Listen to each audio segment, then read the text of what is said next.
Serena Williams is the GOAT. I'm on the record saying last week that if she were not a woman, if she were a man, she'd be recognized as the GOAT. But as we talk about this specific incident in question, Serena Williams was wrong. Somebody has to say it, so I will. The reality is that this referee, when Serena Williams brought the issue of gender and sexism into the argument, that's when she lost. Their physique, their performance, probably there's something, adventurous or something, or probably because they say I have advantage, in high testosterone. Of course, I do have it. So what? Simone Biles. There just has never been another female gymnast like her in the world. She's 22, she's an Olympic gold medalist, and she just won her 21st World Championship medal at the women's team final in Germany yesterday, the most decorated woman in gymnastics ever. But there is controversy in how the Federation of International Gymnastics is scoring Biles' new signature move. Tonight calls for compassion for elite athletes. Don't judge me because I am human. I'm you. I just happen to run a little faster. After American sprinter Sha'Carri Richardson was suspended for a month and may miss the Olympics for using marijuana. As Black women, especially in athletics, we're expected to perform not just to perfection, but beyond perfection. Like, we have to be better than perfect. And the minute that you don't perform to that perfection that everybody wants, you cast aside quick. Yeah. I'm hoping that you can see where we're going based on the clips that you just saw. We are going to talk about sports. Specifically, we are going to be unpacking misogynoir and sport. So let's just get into it.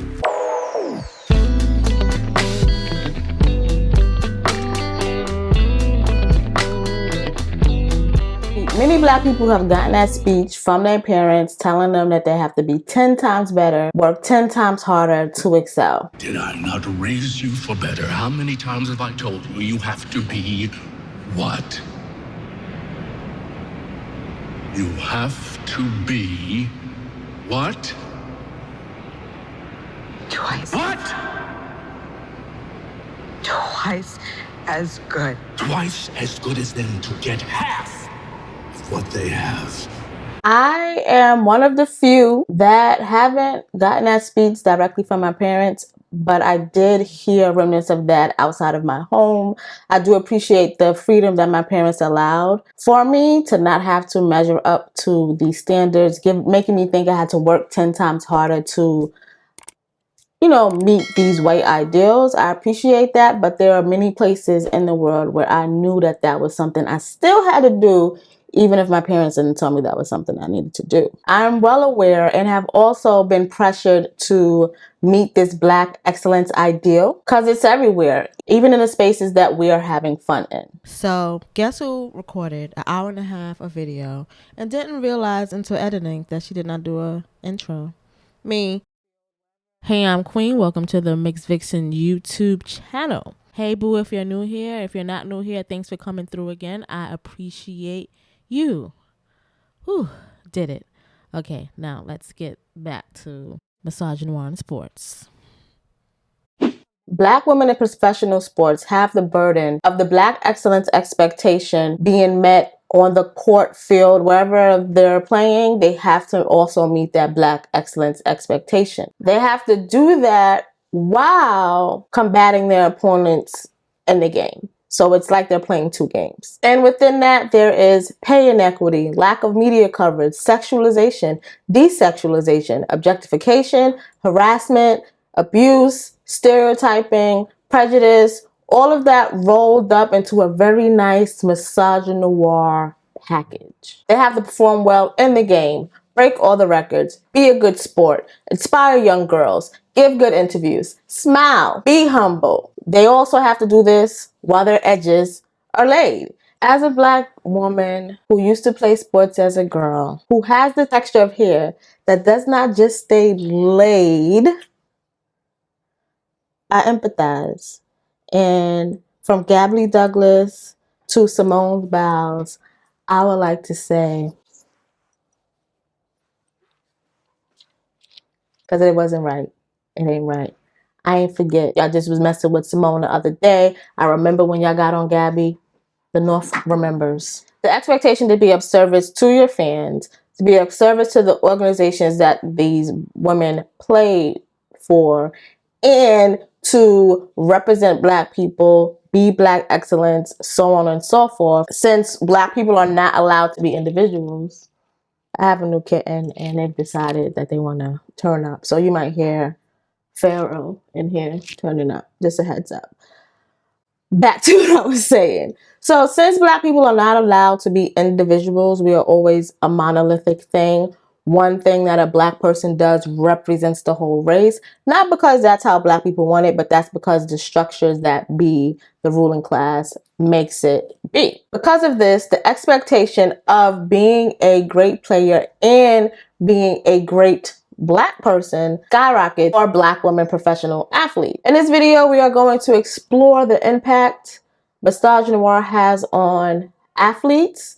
We're also going to get into the institutions, media entities, and the people that perpetuate this harmful misogynoir. There are so many examples of misogynoir in sports, but I narrowed this down to things that happened, I would say, in the past 3 to 5 years. But if there are more instances that you know of or you want to talk about, please put them in the comments because I would like to hear about those things as well.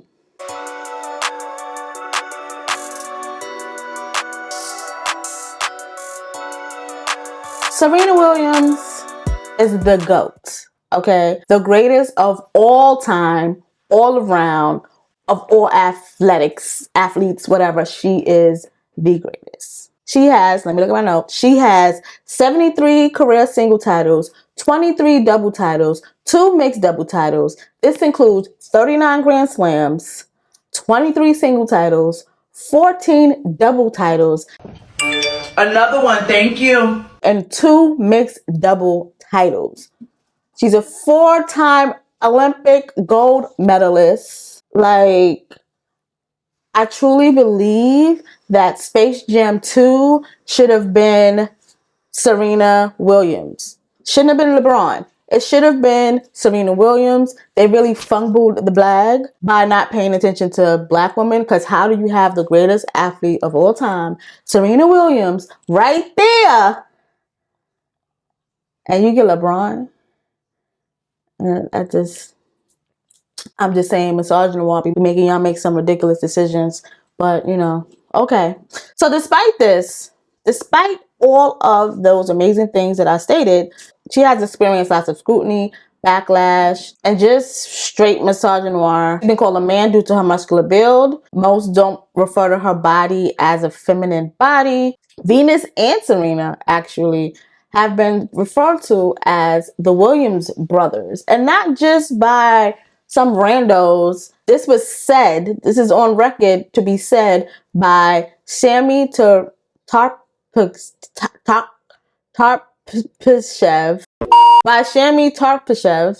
the head of the Russian Tennis Association. Okay, the head of the Russian Tennis Association called Venus and Serena the Williams brothers. Her clothing and hairstyle has been critiqued. If you don't remember her signature beads, her and Venus both used to wear on a court, and that was a big deal in the 90s. What are these Black girls who are already not supposed to be in this white institution coming in this space with hair and hairstyles that are not for this space? So there was that. I do want to fast forward into 2018, the 2018 Grand Slam.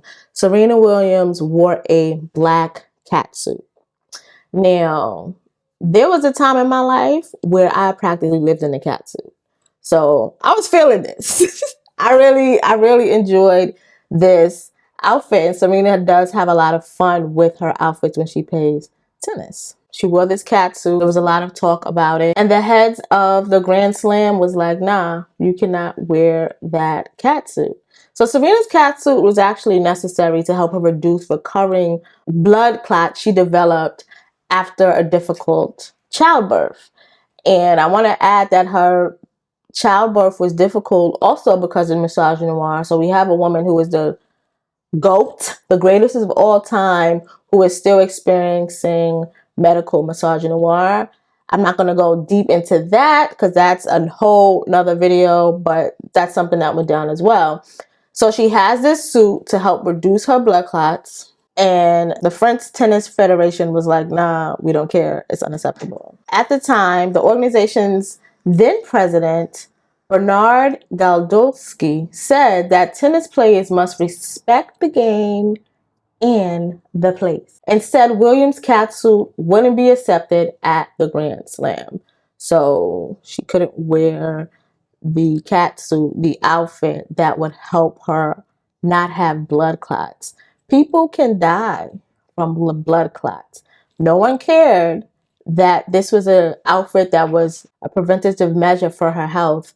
No one cared. All they said was that this is not the place for that. So change your outfit. Her excellence has also led to her being judged more harshly, critiqued more harshly when it comes to how she goes about playing tennis on the court. And this is common for a lot of Black women athletes. Their achievements can't be celebrated without hypercriticism of their athleticism, their looks. There's always talk about their alleged lack of femininity. That is something that always comes up when people talk about Black women athletes. And this would be a reoccurring theme throughout this video, the lack of femininity thing. Then there was an incident during the 2018 US Open final. She was playing Naomi Osaka, and the referee kept making these weird calls, and she stepped to him about it, which I understand. He kind of was saying she was cheating,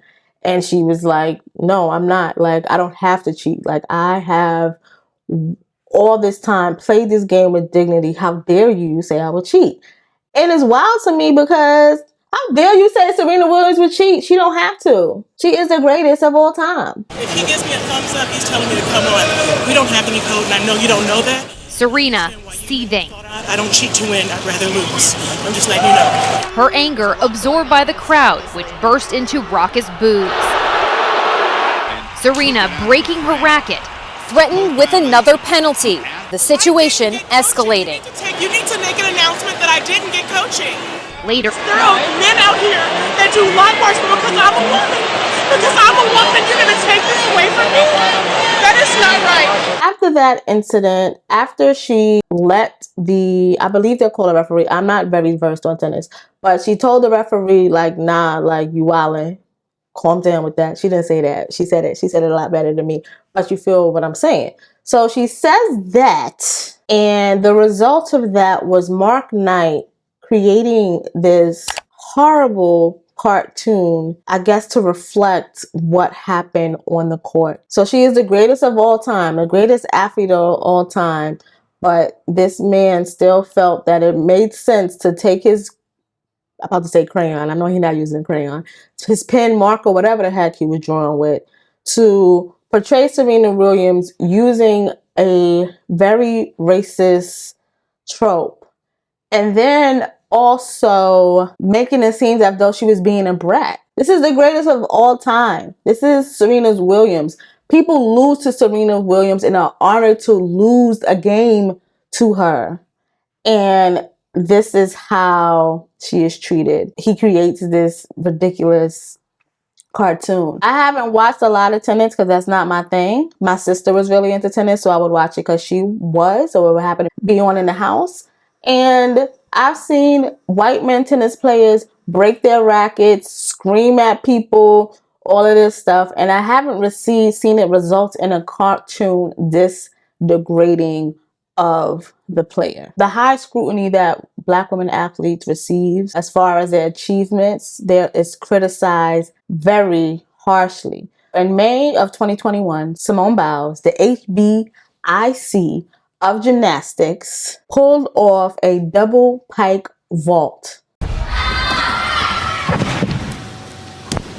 Ooh, nailed it. Simone Biles has made history leading up to the Tokyo Olympics. Over the weekend, she became the first woman to land what's called the Yurchenko double pike in a competition. The U.S. Classic was Biles' first competition in over a year. She's incredible. Yes, she is. And until that night, she was the first woman to ever perform this move in a competition. And the U.S. Classics judge decided to underscore her. Yeah, they decided to give her less points than what that move was actually worth. And the reasons that they said that they underscored her was because the move was really dangerous, and we thought that if other gymnasts saw her doing this move and getting high scores, that they would try to do these moves as well. So they wanted to reduce other people doing this risky move, so they underscored her, which is ridiculous. At the time, Simone Biles tweeted like just I think it was like, ha, like she was just like laughing because she knew it was BS as well. My thing is this: if the move is so dangerous and gymnastics is dangerous, I am a former gymnast, right? So gymnastics is dangerous. To me, it's just as dangerous as football, but they don't have on any gear, right? Gymnastics is dangerous. If the move is that dangerous that you don't want anyone to do it, why not just make it an illegal move so no one does it? Why are you still allowing for the move to exist so that if someone else does it,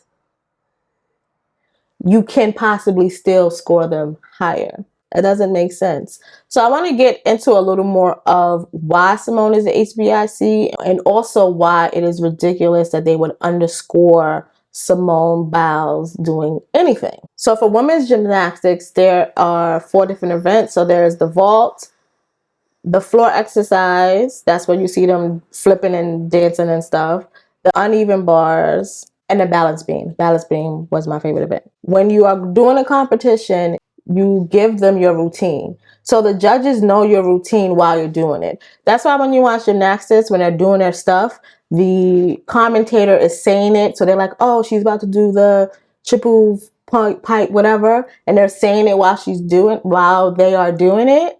That's because they already have your routine and they are seeing how much you stick to your routine and how great you do that routine. So they already knew she was going to do that move. Another thing in gymnastics that I want to explain is that most moves that people do in gymnastics are the same things over and over, and they're doing the same elements and they're just kind of remixing them and mixing them up. But all in all of the elements or moves are the same. It is very rare that new moves are invented because, like I said, gymnastics is very dangerous. So it does make sense to kind of just stick to what you know and do that well, right? Simone, on the other hand, has made 3 new elements or moves in her career. So far, she has made 3 new moves that most people cannot do. So she already has moves that people cannot do, and then she does this one. She is just too great. She is performing too well. And I believe that underscore was to humble her because she's just doing too good. And if she performs this well, it raises the bar and it does make it very difficult for other people to surpass the records that she's making. Underscoring her was deliberate because they want those moves to exist so other people can do them so that her records can be surpassed. Because if safety was a concern, they would have just made it illegal. Make the move illegal if you think it is going to harm people. Like, come on.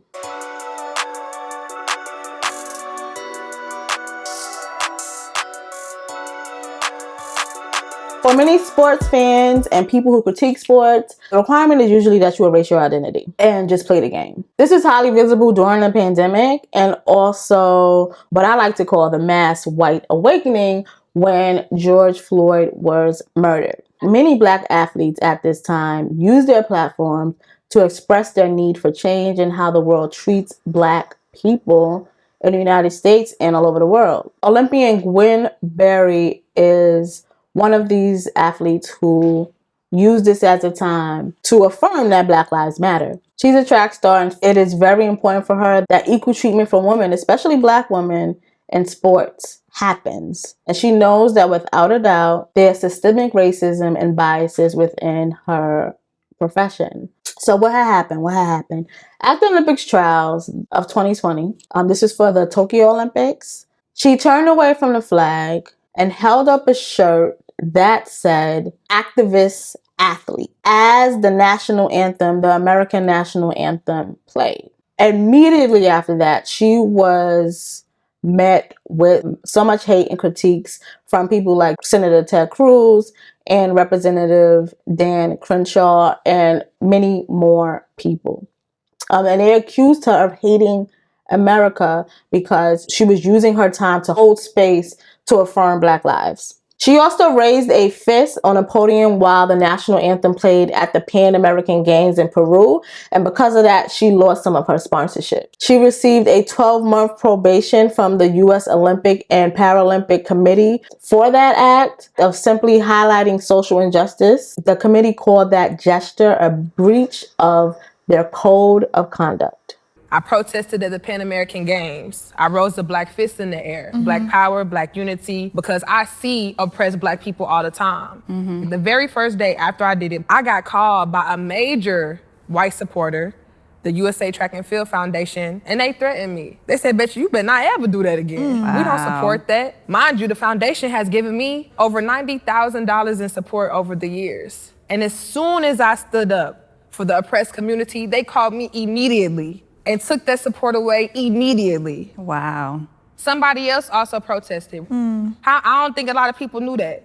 So it was two of us, one white male, one Black broke. I'm broke because he rich. I'm gonna throw that out there. So I'm Black broke, he white rich. Who did the media demonize and vilify? I'm a man, I'm too loud, I need to go back to Africa. Who am I to say I don't love this country? Do you think the media targeted him? Absolutely not. Absolutely not. People don't even know that People he probably don't even know protested. about People it. don't even Right. know that he protested. No. Y'all didn't know that? There you go. Yeah, that's news to me. I didn't know about today. it either until you brought it up. Oh, yeah. That's crazy. CNN, Fox News, boy, they ripped me apart. Wow. Ripped me apart. He got private letters to say, "Oh, we're so disappointed in you." Me? Oh my gosh. They tried to use everything against me that they knew that would hurt me as to why I did what I did, instead of me actually pointing out the problem. She is being penalized for being a Black woman and speaking out, for being a whole Black woman and addressing all of the experiences of Black people. She is not just shutting up and playing the game, and she, like many Black athletes who do that, has to pay for that. And she paid through it through losing wages. She lost many sponsorships behind that. There are others who protested and they weren't penalized as severely as she was. During this time, also, this is during the height of the pandemic, a shift was happening in how many of us felt about mental health. And also a shift happened about the relationship many of us have with labor. This also is something that we saw happening in sports. While playing in the French Open, Naomi Osaka made a statement May of 2021 via her Twitter and Instagram to let everyone know that she would not be doing press because it has been bad for her mental health in the past, so she didn't want to do that anymore.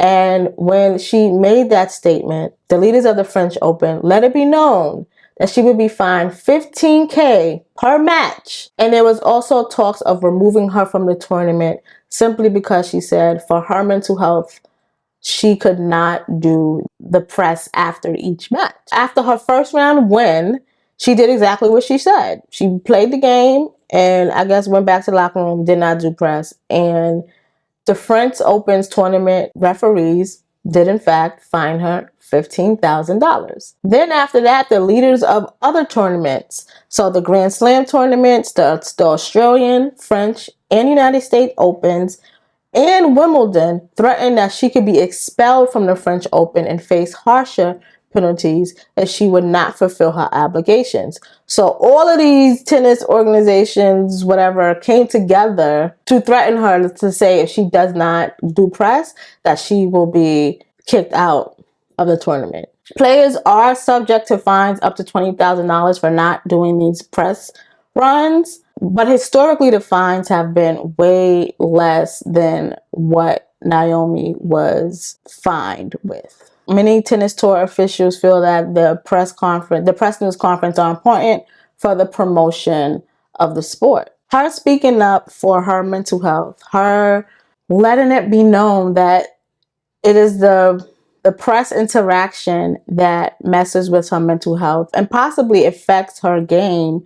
I think was really courageous for her to do that. I'm not surprised at all that they didn't care about her mental health. Sports in general, and that's why I didn't really continue competitively, is to push through things, to persevere, to show up with your game face, leave all of that other stuff behind, which is not something that is healthy. And I like that Naomi was like, I'm not going to do that. But that is something that is across the board expected in sports. Mental health where?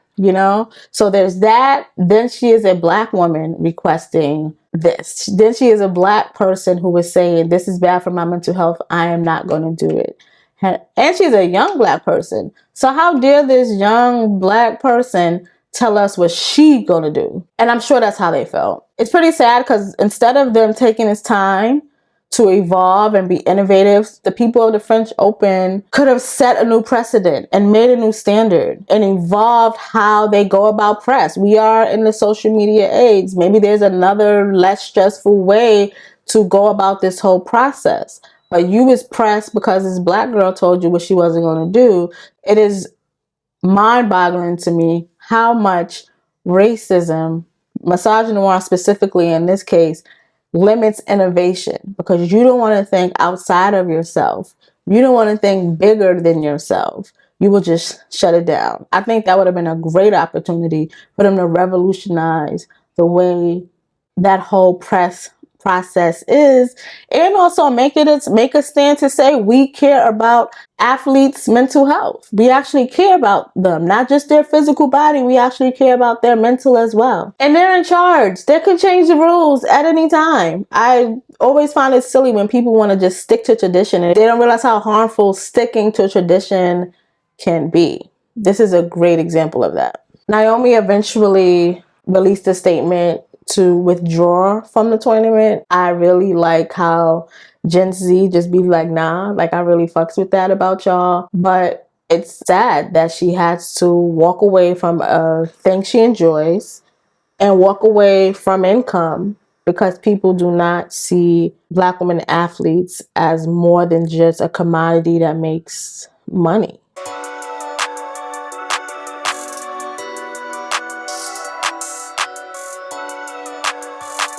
So first of all, I just gotta say that Sojourner Truth never said ain't I a woman. She never said that. And some white women lied and said that she did because they were being racist and they just thought all Black people sound like Southerners, which is not the case. Sojourner Truth was born in New York. Her first language was Dutch. She would not have said ain't I a woman, but that's neither here nor there. For the sake of this video, I thought it fit, so ain't I a woman. I'm just saying that. I just want to clarify that Sojourner ain't say that. They got her fucked up with that. Anyway, back to what we're here for, right? There are incidents in sports where whether a person is woman enough to play a particular woman's sport is in question. And I'm not even talking about trans women in sports right now, which is something that definitely needs to be explored. I definitely am qualified to advocate for trans lives, but I don't want to take up space in an experience that I don't have. So I'm not going to talk about the trans women sports debate, which shouldn't be a debate. Trans women should definitely be playing women's sports. That is not something that is debatable.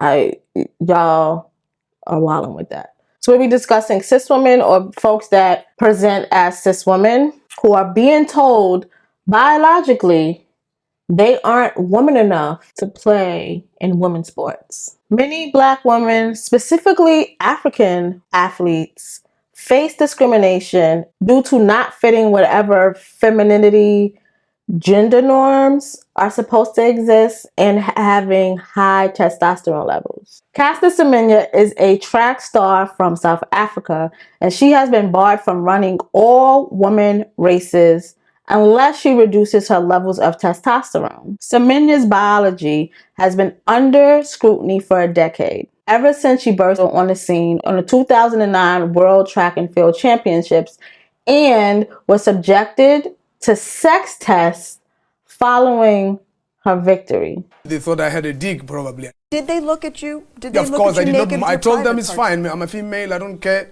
If you want to see I'm a woman, I'll show you my vagina. All right? The tests reportedly revealed that while Semenya had external female genitalia, internally she had testes, the sex organs typically found in men. In order to continue to compete, she would have to take hormones to lower her testosterone levels. It made me sick, made me gain weight, panic attacks. I don't know if I was ever gonna have a heart attack. It's like, stabbing yourself with a knife every day. But I had no choice. I'm 18, I want to run. I want to make it to Olympics. That's the only option for me, but I had to make it work. Semenya is believed to have an intersex condition, though she doesn't publicly speak about it. Her body allegedly produces testosterone at a higher level than most women, and she would have to take medication to lower her testosterone levels in order to compete. Mind you, this became an issue only after she dominated the 800 meter and also other short distance races. She was beating everybody, and then it came into question, oh, is this person a woman? You see how they will change up stuff when you're being too great, when you're doing too good, when you're beating them? This requirement of lowering your testosterone levels, she isn't the only person who has been told to do this. There are other Black women athletes that have been told to do this, but it's always in the short distance races, and those are the sprints. The faster races, I also used to run track. It's always for the sprinters. It's never for the long distance runners. Long distance runners generally are slimmer. You don't see like their muscular kind of chisel. They're generally slimmer because they are running a longer distance. They're not testing these long distance runners for their testosterone levels because their slender bodies already meet a feminine body standard, and they are specifically targeting Black women that are sprinters. So let me just get into a definition real quick, because intersex may be a new word for you. Intersex is someone who, due to a variety of factors, has reproductive or sexual anatomy that do not seem to fit the typical definitions for the female or male sex. Some people who are intersex may identify with the gender assigned to them at birth, while others may not. Nearly 2% of people are born with intersex traits. Being intersex is not a medical problem, but due to the stigma and lack of awareness, intersex people face unique health challenges. This is especially true for younger people who often have less control over their medical care, more health disparities, and sometimes receive medically unnecessary procedures. Such procedures, known as interventions, include any action to change intersex characteristics. So there are people who are born intersex and their parents and medical professionals decide to do gender affirming surgery to these intersex children. I thought we shouldn't do that to kids. I thought that gender affirming care shouldn't be a thing. That's, that's what y'all be saying, right? Castor is literally being penalized for her biological makeup. I thought that gender, this is what y'all be saying, I thought gender was all about the biology. I thought that's what it was about. And biologically, this is what her body does. How you gonna tell her she's not a woman? Going by what y'all be saying. I'm trying to figure that out. So I want to compare. Olympian swimmer Michael Phelps, I remember watching his races. My dad was really into swimming. Has been celebrated for their genetic differences. Michael Phelps' height, wingspan, and large hands and feet give him an advantage in swimming. And his body also produces less lactic acid than the average person. This allows him to have a shorter recovery time, so he can swim a lot faster because he doesn't need to use a lot of time to recover between strokes. Why is Malcolm Phelps treated like some amazing marvel and Caster Semenya is treated like a mutant? That's suspicious. That's weird. The Court of Arbitration of Sport, which was upholding a previous ruling by the International Association of Athletes Federations, admitted that the decision was equivalent to discrimination.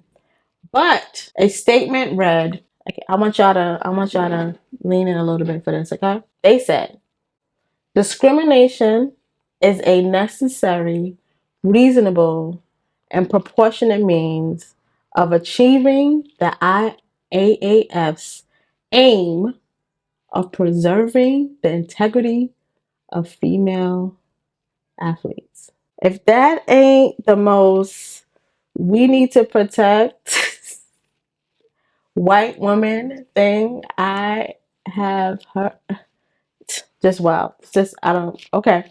Another runner, Christine Mboma, also from the continent, has to go through hormone therapy in order to run because of the same thing with the high testosterone levels. So it is hormone therapy is okay for the integrity of female athletics, but we look down on hormone therapy when it is gender affirming and also helps reduce dysphoria for trans people. Which one is it? Is hormone therapy not good, or what is it?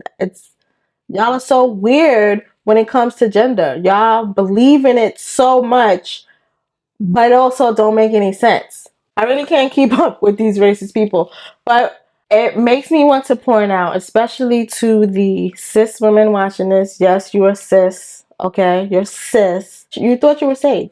We're not safe either.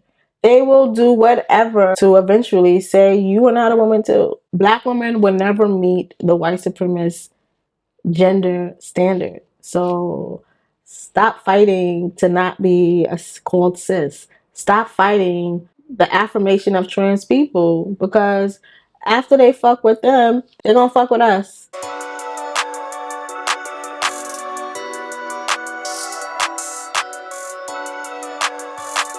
Black women have to work 10 times harder with anything in life. And that is something that also Black women athletes have to experience. And if we ever make a mistake, believe me, we gonna have to pay.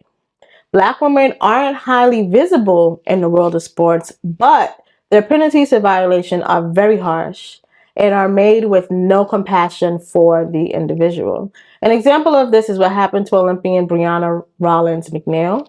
She was suspended for 5 years for what anti-doping officials called tampering with part of a doping control process from a January 2020 missed drug test. So it was so much heavy stuff that I was going through. That's crazy. Yes. So I told them I had an emergency procedure and I was, not in the right capacity to answer my door that day. But going back, I did take another test 3 days after that missed test. And that's how I was kind of a little bit confused, because I'm like, how did I miss a test and I just got tested like 3 days ago? And I thought me, telling my story, letting them know the details of everything, how personal it was, and how I was struggling during the time, that they would have compassion or understanding towards what I was going through. Because as any human person, I thought would think that way. Right. Mind you, you got tested 3 days after. Yeah. So you knew it wasn't anything. I've never tested positive for any drugs or anything like that. Right. So fast forward, January 2021, my lawyer contacted me and told me they want to give you a tampering case for 8 years suspension. Yes. Mind you, you did not test.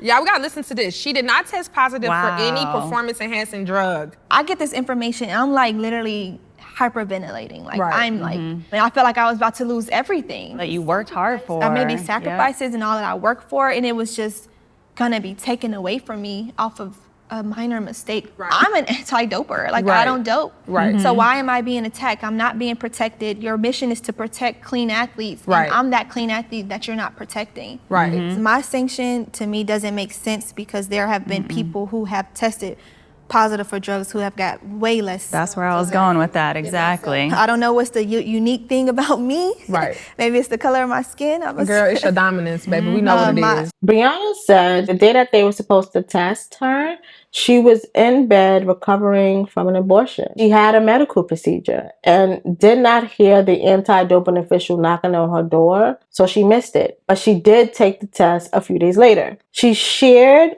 this experience about her having an abortion during her appeal, and she still lost the appeal. They did not care. A 5-year penalty for missing the test, not failing the test, but missing the test. They say that she was tampering with testing because she missed the test. But she did not test positive for anything, even when she took the test 2 days later. But they gave her a 5-year penalty. And that 5-year penalty is that she cannot run. She can't run track. What's always wild to me when it comes to these things is the lack of compassion that they have for these women. And also, you are in charge. You could just change the rules if you feel like it. I don't understand people who are in power who have to stick to the policy. Policies do need to change and they need to evolve. And sometimes you need to look at a policy and be like, yo, we wildin', and change it. They wouldn't do that for a black woman, of course, I know. But I'm just saying, like, what the hell? This is another way that misogynoir manifests in professional sports. It's through the lack of support and recognition for black women athletes. She had a medical procedure. And from the interviews that she's had, that was a very traumatic and emotional time for her. Women who play sports do have to make decisions about how they're going to go about family in ways that men athletes do not and will not ever have to think about it. Like, how is abortion, pregnancy, whatever, things you don't even factor into some of these decisions when the information is given to you? Black women athletes already receive less media coverage, which also means less sponsorships and less income. But then you suspend her for 5 years. So she's definitely not going to have an income because who's going to sponsor her if she is not out running races, winning, so that she would be a candidate to be sponsored? They're already underpaid in comparison to black male athletes, white women athletes, white man athletes. And now you are cutting their income because of a missing test, not a failed test, but missing the day of the test. I don't know. I just can't get over that. That's just so wild to me. They already do not achieve the amount of monetary success that their counterparts achieve. And you make it more difficult for them to secure the bag and build sustainable careers in their industry because of a mistake. There are athletes who have literally harmed people and they are not penalized at all. This is just too harsh. Black women are also penalized by the court of public opinion as well. Sha'Carri Richardson comes to mind. She's a more commonly known athlete, and she was disqualified from the Tokyo Olympics because she tested positive for weed. I think it's very silly that she was disqualified for testing positive for THC. Weed, in no way, shape, or form is a performance-enhancing drug, okay? The most she was going to do was fucking eat after. Like, come on, calm down. And where she smoked the weed, it was actually legal. I believe it was Denver. So she didn't even do anything illegal, but she was still disqualified because they found THC in her system. She didn't break none of their little laws, didn't take a performance-enhancing drug, but her story became a lot about degrading her because of the kind of black girl she is, and not really because she was rolling up. Respectability politics is a huge thing in black circles, but respectability politics are big things actually in all circles and all races, to be honest. It is coded as good sportsmanship, though. The whole respectability politics in sports is good sportsmanship. So you should be showing good sportsmanship. That is how they keep a lot of athletes in line, because you should have good sportsmanship in order to play this game and be successful at this game. You're supposed to be humble. You're supposed to serve your team. You're supposed to serve your fans. And when we thought Sha'Carri was going to go to Tokyo Olympics, people were excited and couldn't wait for her to do her thing at the Olympics. I'm sure that she has experienced misogynoir, specifically classist misogynoir, because of how she looks, the hair, the nails, the makeup, the baby hairs. But when it looked as though she was going to go to the Olympics and take the gold for the United States, everyone loved her. Then the second she was disqualified, that flipped and she was just some ghetto black bitch. The perception people had of her just changed so quickly. It just went right into the she's ghetto trope. I even saw people who were happy that she came in last place when she started running again after the disqualification. They were happy that she came in last place because they felt she needed to be humbled. They needed to humble her. People love humbling Black women, and I saw that greatly in the aftermath of her disqualification. And of course, there is no way that I could do this video and not talk about what recently happened. Well, not recent, maybe 2 months ago, but happened with Angela Reese and her team, the Louisiana State Tigers. So at this point in my life, I don't watch sports as much as I used to, but I did watch this game, and it was a good game. I'm not going to get into the problematic things that their head coach, Kim Mully, has done and said. It's lots of them. I will link a few articles in the show notes if you want to read on that, because, woo, she could coach a game, but she can be a biggie. So even if you're not into sports, you're probably aware of how people felt about Angela doing this on the court. She did exactly what that white woman did, but for some reason she was called classless, amongst, many other things. LSU won the championship, right? And traditionally, the winning team gets invited to the White House. And Jill Biden made a statement, I believe it was on her Instagram, and she's like, both teams should come. They were great. They both should come. Never has a losing team gone to the White House. LSU Tigers, that's the team that Angela Reese played on, beat Iowa 102-85. They beat them by almost 20 points. Why does that losing team need to come to the White House? If you look at how these teams look, though, Iowa is very white, very middle America, white bread looking, and LSU is just all black girl magic glory, right? So the optics of these teams is important. And the optics of these teams is also why people responded to Angela in that way. They had to protect these white women players. They had to protect them. Also, Jill inviting them also adds to that. Why are people going so hard to protect and coddle these white women who lost a game by 20 points?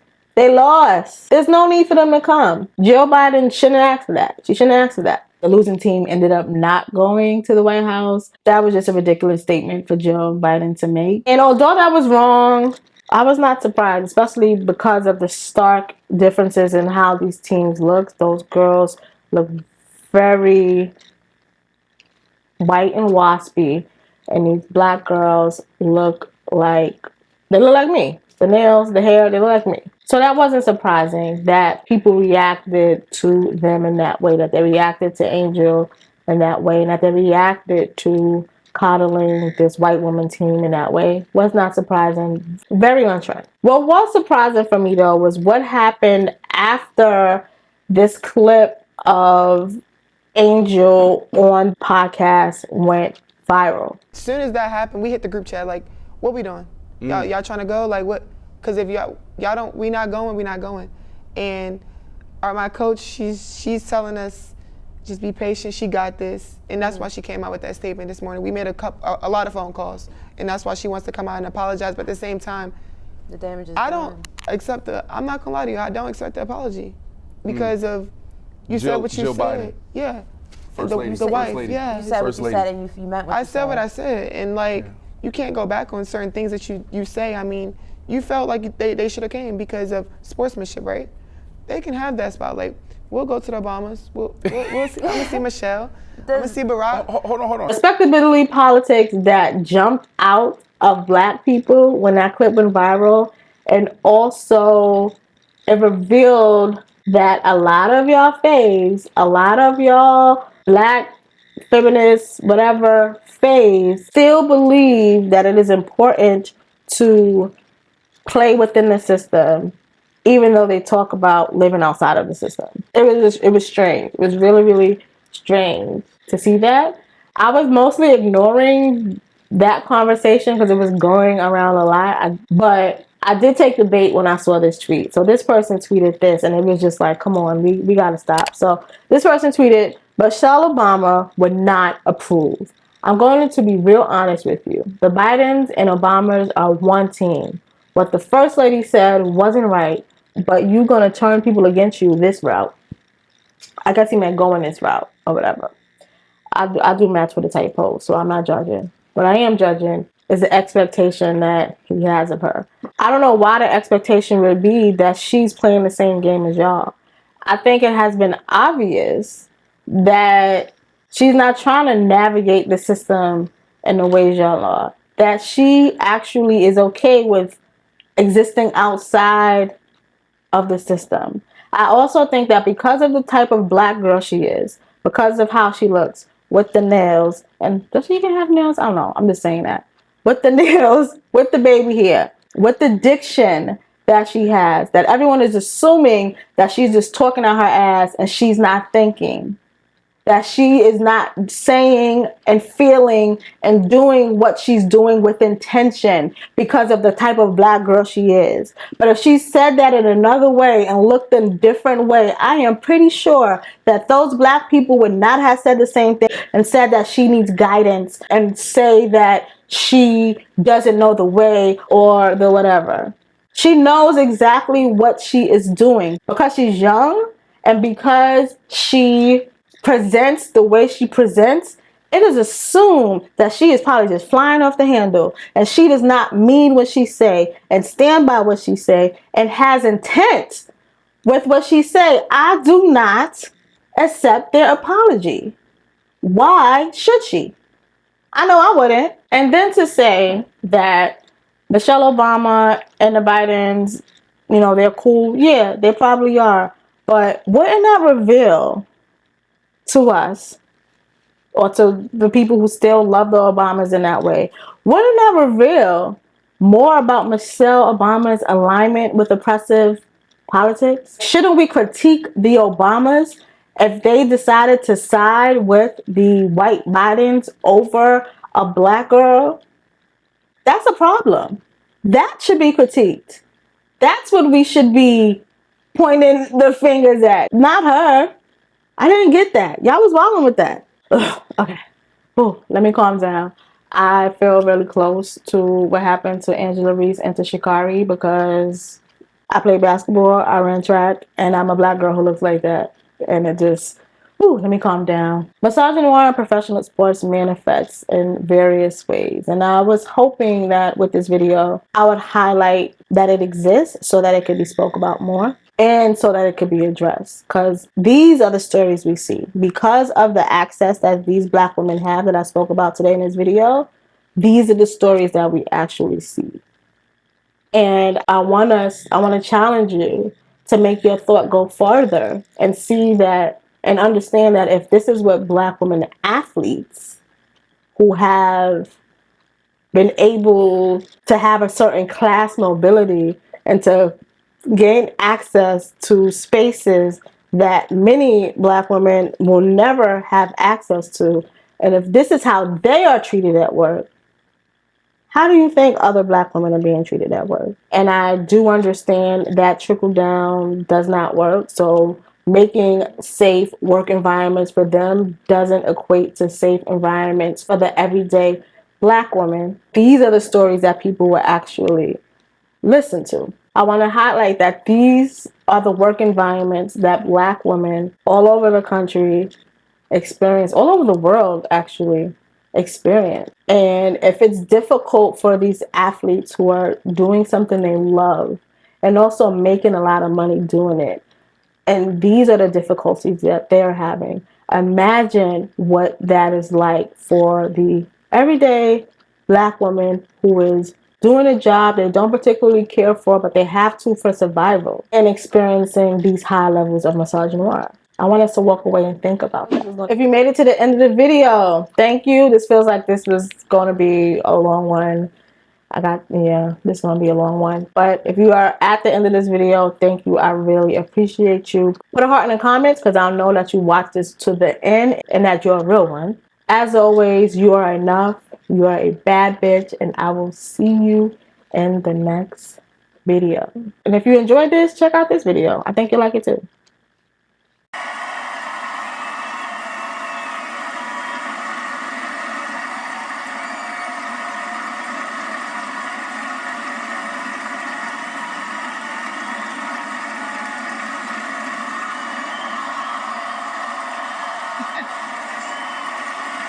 I'm not sure I've ever seen that from Serena Williams.